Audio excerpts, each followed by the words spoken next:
sa aming tahanan na maliit lamang. Ako raw ang hari, ang batatas ng bayan. Ngunit may isang nilalang na makulit at mahal. Si Lile at munting dragon, siya ang tunay na hari ng lahat. Ako ang batas daw, ngunit siya ang gumagawa ng batas. Si Lile at mahal kong dragon, sa puso ko'y laging nasa unahan.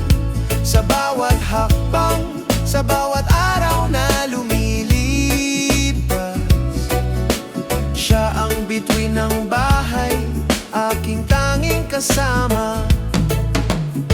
Minsan ay mapang-api, minsan ay mapagmahal. Kung ano ang gusto niya, siya na ang nasusunod palagi. Wala akong magawa kundi ibigay ang lahat.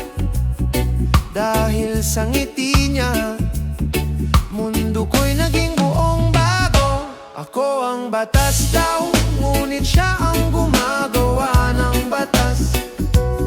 Si Lile, mahal kong dragon, sa puso ko'y laging nasa unahan.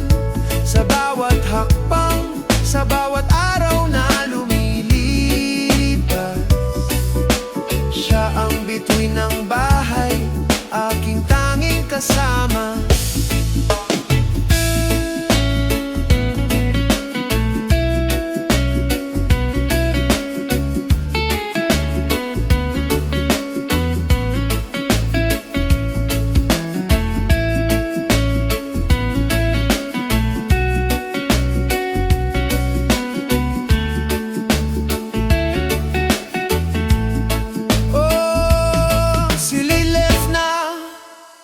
Munting dragon, ikaw ang batas ng aking puso't bahay.